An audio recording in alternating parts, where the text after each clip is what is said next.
हाँ जी, हाँ जी। Pedagogical analysis, इसके बारे में करेंगे हम लोग। पहले उसके बारे में होता क्या है, इसका इम्पोर्टेंस क्या है, ये करेंगे। फिर एक कोई साइंस का टॉपिक का पेडागोजिकल एनालिसिस करेंगे, उसमें आप अपना कंटेंट चेंज कर सकते हो अपने सब्जेक्ट के हिसाब से। तो पेडागोजिकल एनालिसिस में एक कंटेंट एनालिसिस होता है और एक पेडागोजिकल एनालिसिस होता है। तो पेडागोजिकल एनालिसिस होता क्या है, इसका इम्पोर्टेंस क्या है, ये सब करेंगे। पहला, पेडागोजी का मतलब क्या है। पेडागोजी का मतलब है टू लीड द चाइल्ड, मतलब इफेक्टिव वे में कैसे टीचिंग की जाए, वो हो गया pedagogy. To lead the child मतलब चाइल्ड को लीड करना है, बताना है कैसे करना है, कैसे पढ़ना है, कैसे सीखना है। Pedagogy is a science and art of education, specifically instructional theory. It is a master plan that includes a detailed analysis of what is to be done by a teacher. फिर से देखते हैं। pedagogy is the science and art of education, specifically instructional theory. It is a master plan that includes detailed analysis of what is to be done by a teacher.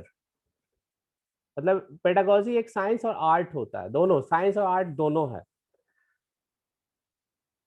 ये एक master plan होता है जो कि detail analysis करता है teacher जो करा रहा है उसके बारे में। तो पेडागोजी को कह सकते हैं science of teaching. Pedagogy is science of teaching. और एनालिसिस मतलब, एनालिसिस का मतलब जानते हैं, पेडागोजी का मतलब हो गया science of teaching. The way and means provided to utilize by a teacher for managing his task of teaching as smoothly and effectively as possible by involving his least efforts for drawing the maximum possible better teaching outcomes. फिर से देखते हैं इसकी definition. The ways and means provided to utilize by a teacher for managing his task of teaching as smoothly and effectively as possible by involving his least efforts for drawing the maximum possible better teaching outcomes. मतलब ये तरीका होता है जो कि teacher least effort लगा के, मतलब कम से कम मेहनत करके और ज्यादा से ज्यादा टीचिंग आउटकम ऑब्टेन करे। मतलब कम मेहनत करके ज्यादा बच्चों को सिखाए, ज्यादा बच्चों को पढ़ाए। ये हो गया पेडागोजी का मतलब। अब एनालिसिस का मतलब, analysis is a process of breaking और separating a thing into smaller parts, elements और कॉन्स्टिट्यूएंट्स। एनालिसिस, फिर से इसकी डेफिनेशन देखते हैं। एनालिसिस का मतलब, पेडागोजी का डेफिनेशन देख लिया हम लोगों ने कि कम से कम मेहनत करके ज्यादा से ज्यादा आउटकम निकालने का तरीका होता है पेडागोजी।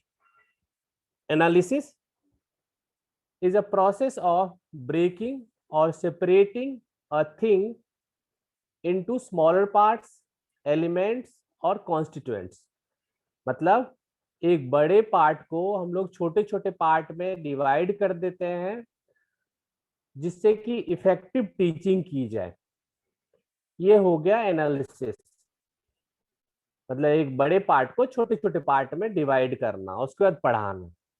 एक बड़े टॉपिक को सब टॉपिक्स में तोड़ना और उसको सिक्वेंसली पढ़ाना। We can break the content of the course in a subject into its various constituents. We can break the content of the course in a subject into its various constituents. मतलब एक subject के content को हम लोग various topics में हम लोग break कर देते हैं, उसके बाद पढ़ाते हैं। फिर वही बात हो गई एनालिसिस का मतलब।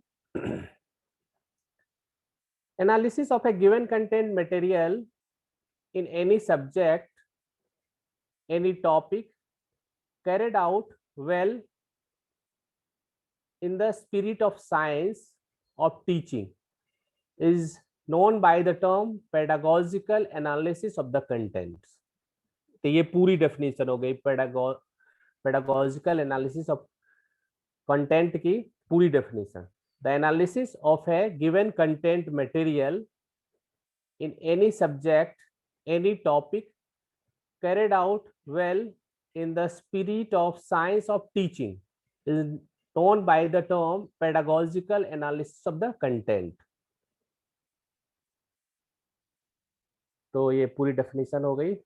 पेडागोजिकल एनालिसिस को दो पार्ट में हम लोग ब्रेक कर सकते हैं, पेडागोजी और एनालिसिस। पेडागोजी का मतलब हो गया, ये समराइज कर दिया इन सारी बातों को। पेडागोजी का मतलब हो गया साइंस ऑफ टीचिंग, एनालिसिस का मतलब हो गया ब्रेकिंग डाउन अ कॉम्प्लेक्स, मतलब एक बड़े को छोटे छोटे पार्ट में ब्रेक करना। पिलर ऑफ टीचिंग, टीचिंग के पिलर्स मतलब मेन पिलर्स कौन से हैं? Content analysis, framing of instructional objectives, methods और टेक्निक्स, अप्रोप्रिएट इवैल्यूएशन डिवाइस।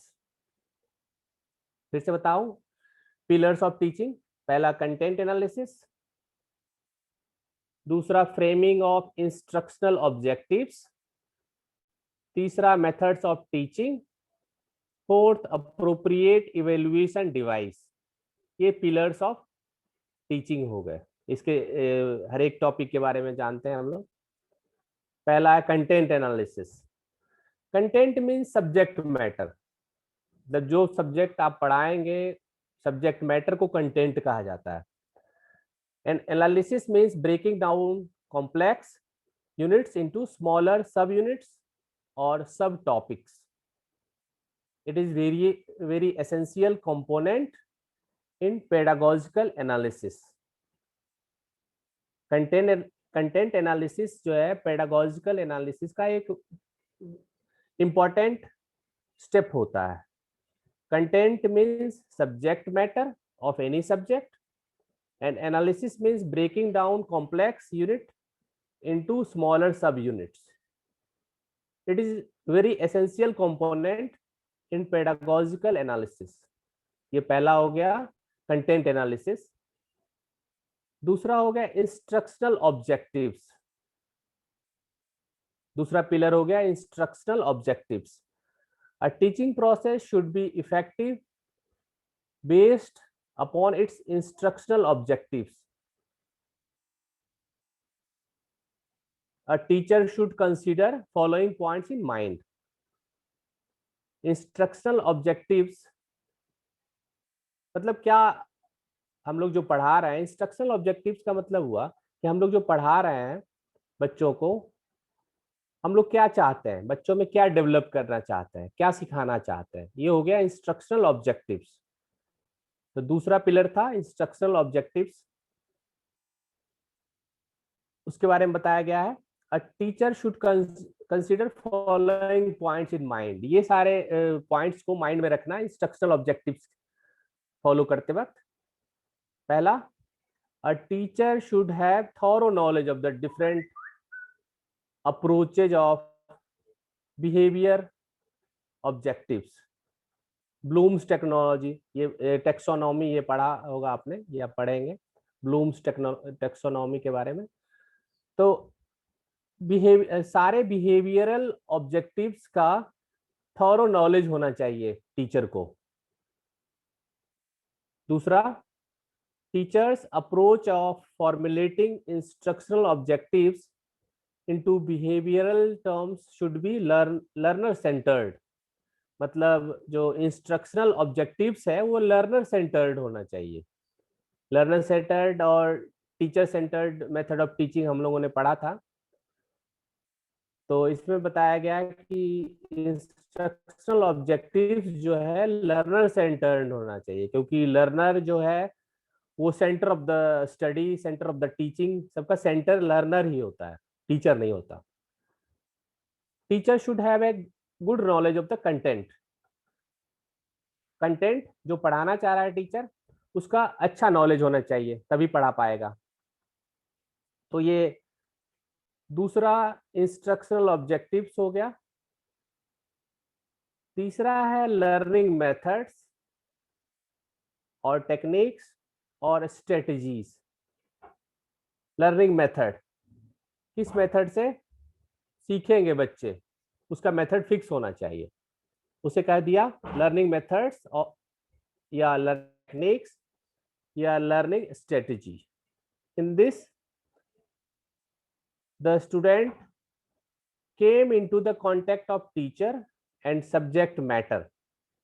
इसमें स्टूडेंट जो है टीचर के कांटेक्ट में आता है, सब्जेक्ट मैटर के कांटेक्ट में आता है। मतलब टीचर जो पढ़ाएगा तभी लर्निंग मेथड का यूज करेगा, और सब्जेक्ट मैटर क्या यूज करेगा तभी स्टूडेंट उसके कांटेक्ट में आता है। और teacher perform the following activities: use of various teaching skills in his teaching.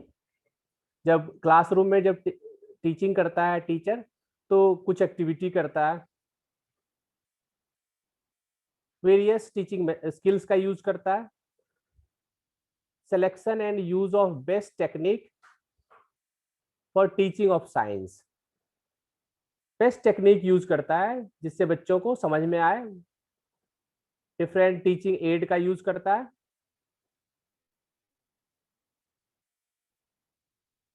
Activities का यूज करता है, इक्विपमेंट्स का यूज करता है। लैब में आपने देखा होगा टीचर बहुत सारे टीचिंग एड्स का यूज करते हैं। साइंस में टीचिंग एड्स का यूज ज्यादा होता है। फोर्थ है इवेल्युएशन डिवाइसेस। जो पढ़ाया टीचर ने उसका इवेल्युएशन कैसे करेगा, वो इवेल्युएशन डिवाइसेस होता है। In this we came to know whether the objectives are achieved or not। Evaluation technique से हम पता करते हैं कि जो ऑब्जेक्टिव था, जो पर्पस था, वो पूरा हुआ कि नहीं हुआ, वो इवेल्युएशन से पता चलता है। The outcomes are measured with the help of evaluation devices। Evaluation devices से आउटकम मेजर किया जाता है। So the selection of appropriate evaluation device in the form of oral, written, practical activities are carried out in relation of teaching of topic। मतलब कि बच्चे ने क्या सीखा वो पता हम लोग इवेल्युएशन से ही करते हैं। जो हमारा ऑब्जेक्टिव था वो पूरा हुआ कि नहीं हुआ, ये इवेल्युएशन डिवाइसेस हुआ। Steps of pedagogical analysis. क्या क्या स्टेप्स होते हैं पेडागोजिकल एनालिसिस के? पहला, divide the content of the selected unit into suitable सब यूनिट्स। ये स्टेप्स हम लोग कर रहे हैं, स्टेप्स ऑफ पेडागोजिकल एनालिसिस। ये हर एक सब्जेक्ट में ये स्टेप्स फॉलो किया जाता है, चाहे साइंस रहे या कॉमर्स रहे या ह्यूमैनिटीज रहे, सब में ये स्टेप्स फॉलो किया जाता है। The steps of pedagogical analysis। पहला, divide the contents of the selected unit into suitable subunits and arrange the selected subunits into a number of required periods। फिर से सुनते हैं इसके बारे में। Divide the content of the selected unit into suitable subunits and arrange the selected subunits into a number of required periods। मतलब जो unit आपने सेलेक्ट किया है उसको सुटेबल सब यूनिट्स में ब्रेक कर देना है, छोटे छोटे पार्ट्स में। जैसे साइंस, फिजिकल साइंस में एक यूनिट है स्ट्रक्चर ऑफ एटम, उसको डिफरेंट सब यूनिट्स में भी करेंगे हम लोग। उसका एक टॉपिक, एक यूनिट का पेडागोजिकल एनालिसिस का एग्जांपल देखेंगे हम लोग। तो पहले क्या करते हैं हम लोग, एक यूनिट को छोटे छोटे सब यूनिट्स में ब्रेक कर देते हैं और जो सेलेक्टेड सब यूनिट होता है उसको अरेंज कर देते हैं एक सीक्वेंस में, और हर एक के लिए रिक्वायर्ड पीरियड फिक्स कर दिया जाता है कि कितना टाइम लगेगा इस सब यूनिट को कराने में। दूसरा स्टेप है briefly right the essence of the content of the subject selected सब यूनिट्स। दूसरा, briefly right the essence of the content of the selected सब यूनिट्स। जो डिफरेंट सब यूनिट्स में हम लोगों ने डिवाइड किया था, हर एक सब यूनिट में क्या एसेंशियल पार्ट है कंटेंट का वो ब्रीफली लिख दिया जाता है।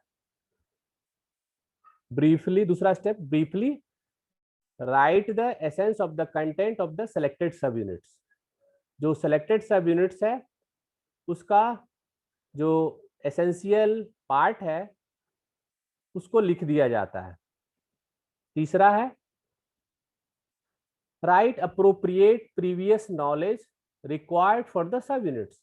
मतलब पहले देखते हैं, फिर से बोल दे रहा हूं इसको, right appropriate previous knowledge required for the sub units. तो उस सब यूनिट के लिए हमें बच्चों को कौन सा प्रीवियस नॉलेज जरूरी है वो भी लिख दिया जाता है, क्योंकि बातें जो होती है वो सीक्वेंस में होती है। अगर बच्चों को पहले के टॉपिक्स के बारे में नॉलेज नहीं रहेगा तो नए टॉपिक नहीं सीख पाएंगे। इसलिए थर्ड स्टेप हो गया right appropriate previous knowledge required for the sub units. उस सब यूनिट को सीखने के लिए कौन सा प्रीवियस नॉलेज जरूरी है वो प्रीवियस बच्चों को चाहिए।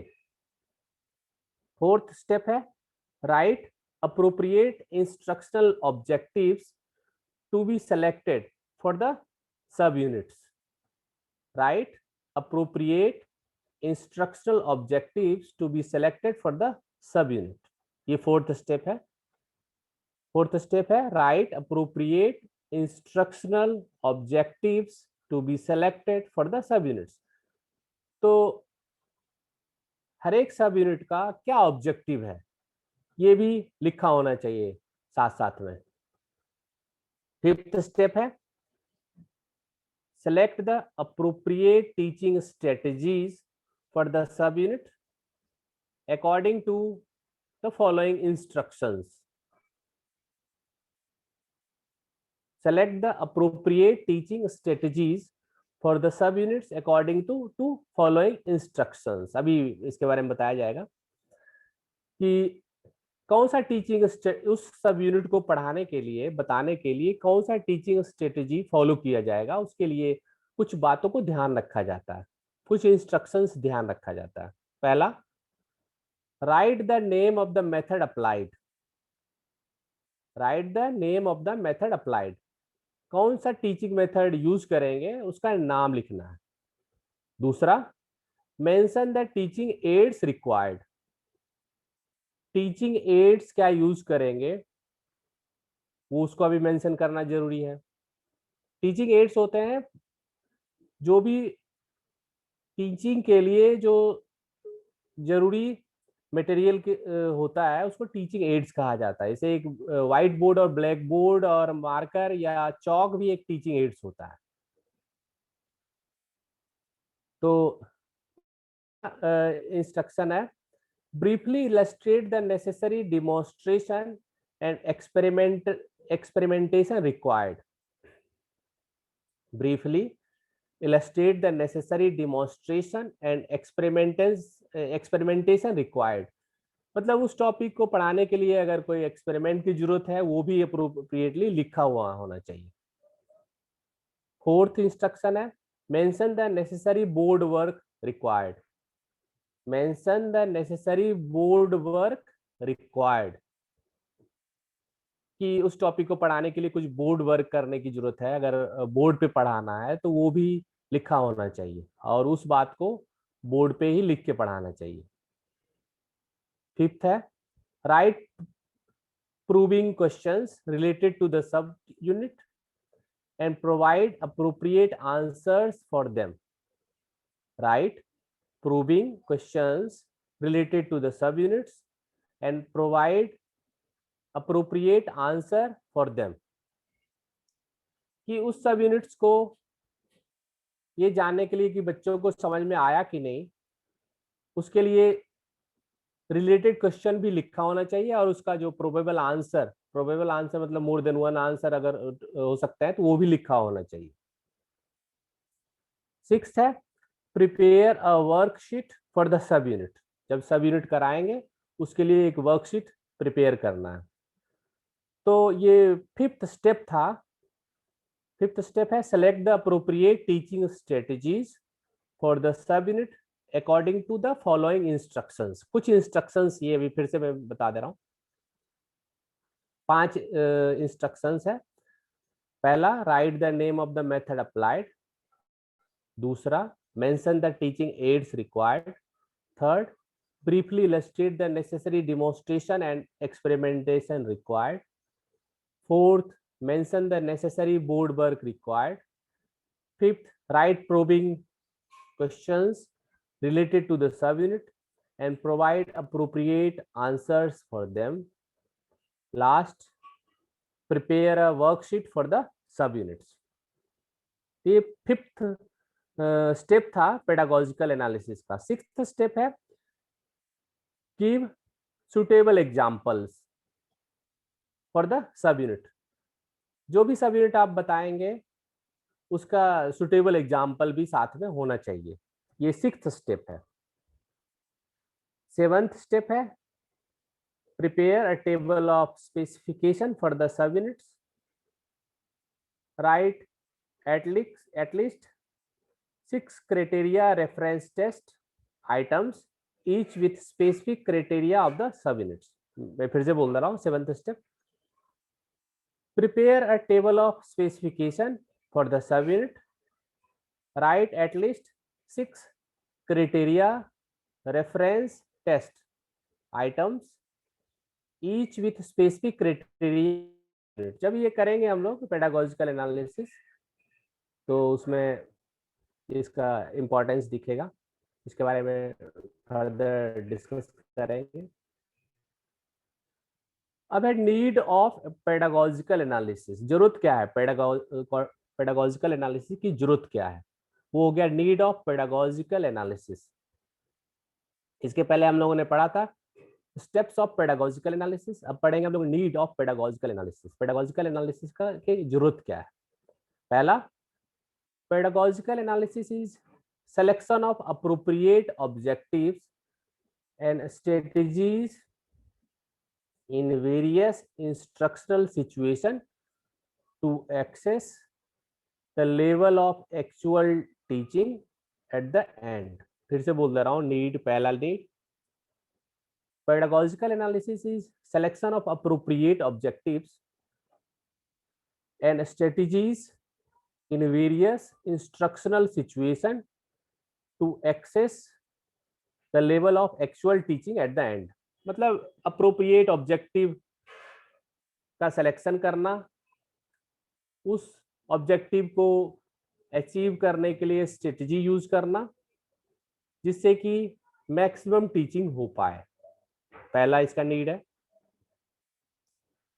दूसरा नीड है it involves various logical steps to arrive at logical inferences.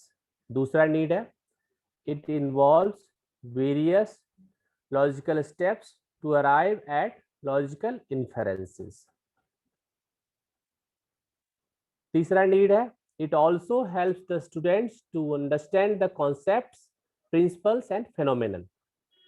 तीसरा नीड है it also helps the students to understand the concepts, principles and phenomenon. मतलब इस ये जो pedagogical analysis है वो स्टूडेंट को कॉन्सेप्ट को, प्रिंसिपल को और फेनोमेनन को समझने में हेल्प करता है.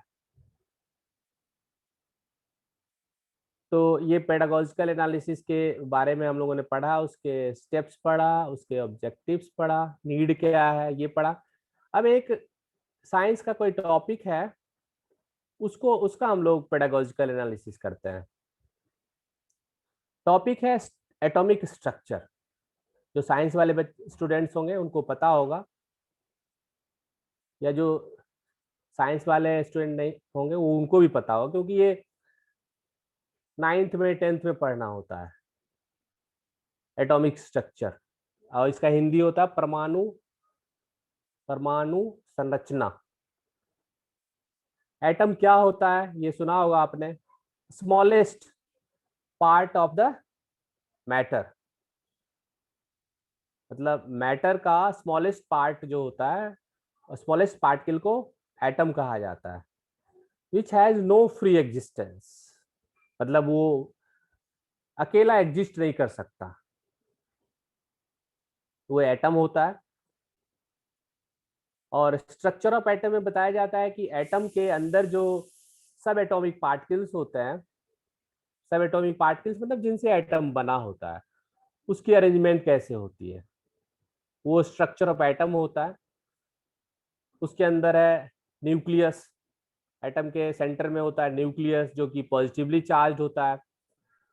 न्यूक्लियस में होते हैं प्रोटॉन्स और न्यूट्रॉन्स, न्यूक्लियस में होते हैं प्रोटॉन्स और न्यूट्रॉन्स। और इलेक्ट्रॉन्स न्यूक्लियस के चारों तरफ सर्कुलर पाथ में घूमते रहता है। तो ये न्यूक्लियस हो गया, इलेक्ट्रॉन्स हो गया, शेल्स होते हैं, डिफरेंट कंसेंट्रिक पाथ को शेल्स कहा जाता है। ये सब इसके कंटेंट, मुझे लगता है कि इसके कंटेंट के बारे में आपको पता होगा। हम लोग पेडागोजिकल एनालिसिस ही करते हैं कि इस टॉपिक का पेडागोजिकल एनालिसिस कैसे करेंगे। तो हमारा है pedagogical analysis of the content material atomic structure. Atomic structure का पेडागोजिकल एनालिसिस कैसे करेंगे, कंटेंट मटेरियल है atomic structure. Content analysis of the topic atomic structure incorporating major and minor concepts as under. पहले उसको हम लोग टॉपिक को सब टॉपिक्स में ब्रेक करेंगे, पहला स्टेप हो गया। तो ए हो गया, लिखेंगे हम लोग content analysis of the topic atomic structure incorporating major and minor concepts as under, पहला। उसके टॉपिक्स को छोटे छोटे सब टॉपिक्स में ब्रेक करना है। उसी तरह जब आपका अगर साइंस नहीं है पेडागोजिकल पेडागोजी, तो आप दूसरे आपका जो भी पेडागोजी का सब्जेक्ट है उसको भी आप छोटे छोटे टॉपिक्स में ब्रेक कर सकते हैं। इसमें है स्ट्रक्चर ऑफ एटम का टॉपिक, सब टॉपिक्स है। पहला व्हाट आर एटम्स, उसमें भी सब टॉपिक्स होते हैं। डिफाइनिंग द टर्म एटम, दूसरा explaining the meaning of the term atom. तो एक टॉपिक है व्हाट आर एटम्स, उसके दो सब टॉपिक्स हो गए, डिफाइनिंग द टर्म एटम, दूसरा explaining the meaning of the term atom. पहले तो जो टर्म आप जिसके बारे में पढ़ा रहे हैं उसको डिफाइन करना, फिर उसका मीनिंग बतानी है, डेफिनीशन। और डेफिनीशन थोड़ी सी डिफिकल्ट होती है, उसको सिंपल लैंग्वेज में बताना, उसका उसकी मीनिंग हो गई। फिर दूसरा हो गया स्ट्रक्चर ऑफ एटम, दूसरा सब टॉपिक का के भी पार्ट्स है। पहला nuclear part of the atom, उसमें होता है न्यूक्लियस, प्रोटॉन्स, न्यूट्रॉन्स। दूसरा पार्ट होता है नॉन न्यूक्लियर पार्ट, उसके बारे में what is the mean by non nuclear part of the atom. Electrons, electron shell के बारे में बताएंगे। तीसरा है इसका topic atomic number and atomic mass of the element. Atomic number and atomic mass of the element, इसके बारे में जानेंगे। What is atomic number, what is atomic mass, उसकी मीनिंग, एटॉमिक नंबर की मीनिंग, एटॉमिक मास की meaning. Atomic number जो science वाले बच्चे होंगे या साइंस वाले नहीं भी होंगे उनको भी पता होगा। Atomic number, number of protons in a atom, in an atom is known as atomic number. और एटॉमिक मास होता है mass of an atom. Fourth topic है atomic structure of the element. कुछ एलिमेंट के atomic structure, table showing atomic structure of a few elements. मतलब table बनाना है जिसमें कि कुछ एलिमेंट्स के एटॉमिक स्ट्रक्चर लिखना है। एटॉमिक स्ट्रक्चर होता है कि जो इलेक्ट्रॉन्स होते हैं किसी एटम में प्रेजेंट, उसको डिफरेंट शेल्स में लिखने के तरीके को एटॉमिक स्ट्रक्चर या इलेक्ट्रॉनिक कॉन्फ़िगरेशन कहा जाता है। फिफ्थ टॉपिक है isotopes of an element. Isotopes के बारे में जानना है। फिर ये ए पार्ट था, pedagogical analysis of content structure of atom का ए पार्ट था, जिसमें कि हम लोगों ने जो भी टर्म्स थे उसके अंदर सबके बारे में जान लिया। दूसरा है ऑब्जेक्टिव फॉर्मुलेशन। दूसरा पार्ट हो गया objective formulation, listing of behavioural outcomes. मतलब क्या कि अगर स्ट्रक्चर ऑफ एटम आप पढ़ाएंगे तो उसका ऑब्जेक्टिव क्या है, बताने का ऑब्जेक्टिव क्या है। ये ऑब्जेक्टिव इसका है students of class 7 after going through the teaching of the contents related to the topic atomic structure are expected to demonstrate the following types of behavioral outcomes। मतलब ऑब्जेक्टिव फॉर्मुलेशन में class 7 के students को जब structure of atom पढ़ेंगे तो ये सारे behavioural outcomes हो सकते हैं। पहला, डिफाइन द टर्म एटम। दूसरा, explain the meaning of the term atom. तीसरा, distinguish and differentiate between terms elements, molecules and atoms. Fourth, analyze the structure of atom into its nuclear and non-nuclear parts. Fifth, explain the meaning of the term nucleus of an atom. Explain the meaning of the term electron shells. ये objective formulation हो गया कि ये जब structure of atom बच्चे पढ़ेंगे, class 7 के बच्चे पढ़ेंगे तो ये सब चीजें उनको आना चाहिए।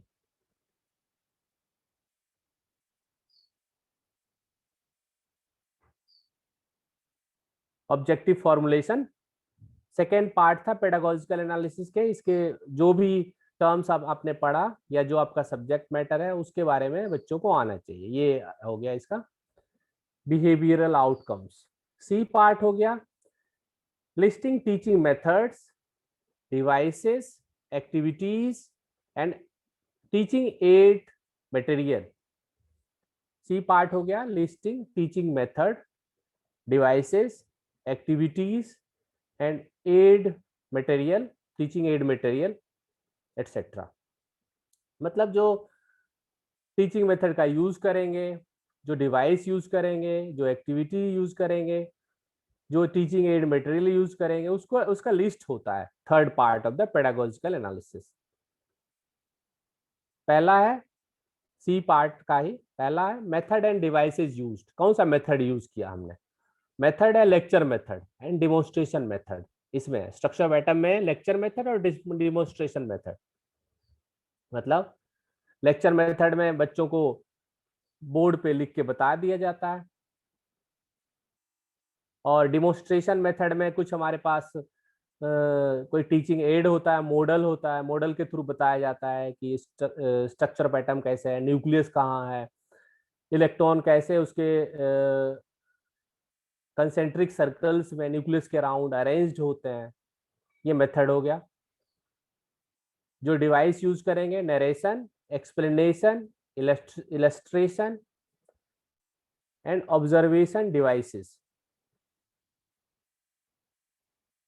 जो डिवाइस यूज करेंगे, narration, explanation, illustration and observation devices. मतलब बताना बच्चों को, एक्सप्लेन करना, उसको इलस्ट्रेट करना एग्जाम्पल से, और ऑब्जर्व करने के डिवाइसेस, ये इसके डिवाइसेस यूज करेंगे। दूसरा है सी पार्ट में, activities and aid material employed. कौन सी एक्टिविटीज यूज करेंगे, कौन सा टीचिंग एड यूज करेंगे, उसका लिस्ट। पहला, while using lecture method, narration, explanation and illustration devices, help of blackboard writing and sketching, chart and picture will be taken। मतलब जब हम बोर्ड वर्क करेंगे, बोर्ड वर्क की जरूरत होगी, ब्लैक बोर्ड पे लिखने की जरूरत होगी, स्केचिंग की का यूज करेंगे, मतलब ड्रॉ करेंगे, न्यूक्लियस बनाएंगे, उसके अराउंड शेल्स बनाएंगे, उसमें इलेक्ट्रॉन की अरेंजमेंट दिखाएंगे, चार्ट्स और पिक्चर का भी यूज कर सकते हैं। दूसरा है use of slides and transparencies may be made for providing emphasis on the main content। Slides या ट्रांसपेरेंसीज का यूज कर सकते हैं, स्लाइड बना के बच्चों को दिखा सकते हैं, OHP का यूज कर सकते हैं, ओवरहेड प्रोजेक्टर का यूज कर सकते हैं। तो ये activities and aid material employed हो गया।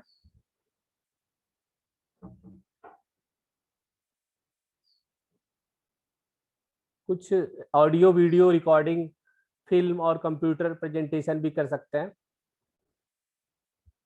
डी पार्ट हो गया इसका, सी पार्ट था वो जिसमें हम लोग टीचिंग एड क्या यूज कर रहे हैं, कौन सा डिवाइस यूज कर रहे हैं, उसका लिस्टिंग होती है। डी है, D part, listing of evaluation procedure, devices etcetera. Listing of evaluation procedure end devices etcetera, मतलब पढ़ाने के बाद बच्चों का जो आउटकम है वो पता करने के लिए जो इवेल्युएशन प्रोसीजर यूज करेंगे, जो डिवाइस यूज करेंगे इवेल्युएशन के लिए, उसका listing. Oral, practical and written test ले सकते हैं। रिटन में ऐसे टाइप में बड़े बड़े आंसर लिखने होते हैं, 1 पेज के, आधे पेज के। शॉर्ट आंसर टाइप जिसमें कि 4-5 सेंटेंस लिखा जाता है। ऑब्जेक्टिव टाइप जो कि वर्ड आंसर होता है या फिल इन द ब्लैंक्स होता है। ये सब हम लोग रिटन टेस्ट में यूज कर सकते हैं। Mode of testing and evaluation will be employed for evaluating the teaching outcomes of the topic atomic structure. ये इसके इवेल्युएशन के मेथड है। तो इवेल्युएशन के मेथड के लिए आप खुद से क्वेश्चन पेपर बना सकते हैं। In the written mode, as a teacher made evaluation, devise the following items will be used for the evaluation purpose. कुछ क्वेश्चंस बनाया हुआ है, वो आप क्वेश्चन बनाना आपको आता होगा अगर आप स्कूल में पढ़ा रहे होंगे या आपने पेपर दिया होगा, सारे क्वेश्चंस कैसे बनाया जाता है, कितने टाइप के क्वेश्चंस होते हैं, तो अपने टॉपिक से रिलेटेड क्वेश्चंस आप बना सकते हैं। तो ये था pedagogical analysis of structure of atom. अब पूजा मैडम आपसे कुछ क्वेश्चन पूछेंगी। हाँ जी मैडम।